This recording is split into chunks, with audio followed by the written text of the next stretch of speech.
जोहार साथियों।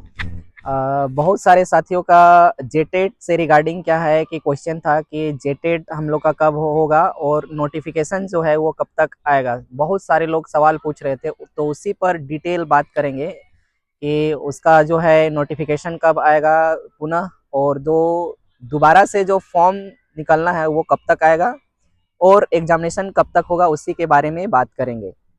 तो जैसा कि आप सबको पता है कि पिछले समय में क्या है कि जेटेट को लेकर के काफ़ी ज़ोर-शोर था, लेकिन अभी क्या है पूरा डल पड़ा हुआ है। विभाग जो है विभाग के सेक्रेटरी उमाशंकर सिंह ने क्या है कि अभी जो नियुक्ति का जो सिलसिला है, 28 नवंबर को क्या है कि नियुक्ति देना है, तो उसी विशेष पर वो बहुत ज़्यादा फ़ोकस्ड है। तो आगे कब तक वो जो है नोटिफ़िकेशन हम लोग को देखने को मिल सकता है दोबारा से पुनः।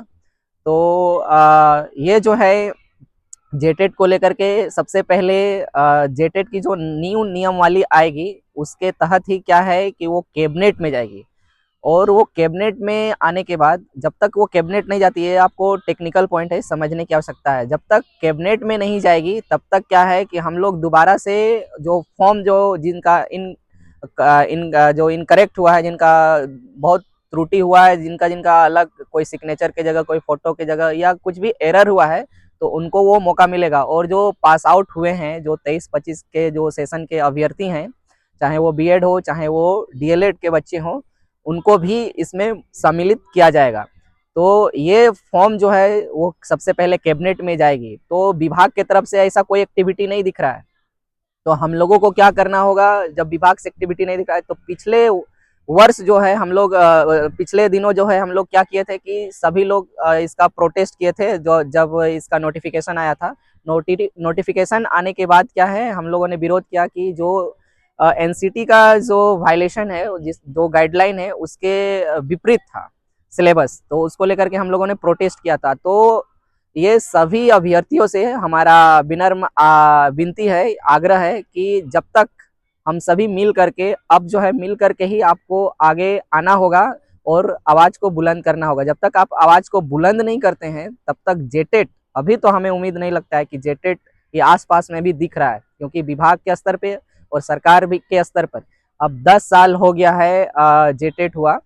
तो मुझे नहीं लगता है कि जेटेट ये जो है मार्च में होगी। जैसा कि आप लोग को पता है कि कोर्ट में भी ये मैटर चल रहा है, तो कोर्ट में कब, कोर्ट का भी अगर नोटिस अगर देखेंगे तो मार्च जो है डेडलाइन दिया गया है, तो मार्च में पॉसिबल है। बट सरकार का क्या तैयारी है, इस पे ज़्यादा बहुत महत्वपूर्ण इस बात की है कि सरकार की क्या तैयारी है। तो सरकार अभी तक कोई अपने स्तर से तो हम तैयारी करते हुए नहीं दिख रही है। तो हम सभी जितने भी जेटेट के अभ्यर्थी हैं, जो कैंडिडेट हैं, जो चाहते हैं कि जेटेट जल्द से जल्द हो, तो सभी को एक बड़ा आगाज करना होगा और सबको क्या है कि सभी को आकर के प्रोटेस्ट करना होगा, तभी जाकर के जेटेट जल्द हो सकती है। और जो कोर्ट में मैटर गया है, वो कोर्ट से क्या है कि सरकार जो है प्रेयर उससे फिर दोबारा कर सकती है, फिर एक प्रे कर लेगी कि हमको 6 महीना या 3 महीना का समय दिया जाए, उसके बाद जेटेट हम आयोजन कराएंगे। यही प्रोसेस है, यही प्रक्रिया चलती है। तो जो भी अभ्यर्थी चाहते हैं कि जल्द से जल्द, ऐसी तो यूं ही क्या है कि एज तो चला ही जा रहा है, अब एज हम लोग का लास्ट स्टेज पर है, तो बहुत ज़्यादा एज बचा हुआ नहीं है। तो जो चाहते हैं कि जल्द से जल्द जेटेट का एग्जामिनेशन हो, तो आपको प्रोटेस्ट करना ही पड़ेगा, और जब तक आप प्रोटेस्ट नहीं करते तब तक जेटेट होना अभी पॉसिबल नहीं है। तो यही इन्फॉर्मेशन देना था जेटेट की रिगार्डिंग। आप सभी का बहुत सवाल आ रहा था, तो जो है आप इस टेक्निकल पहलू को समझेंगे तभी जो है जेटेट की संभावना है कि जल्द से जल्द हो सकती है। अभी के लिए शुक्रिया, आप सभी का धन्यवाद।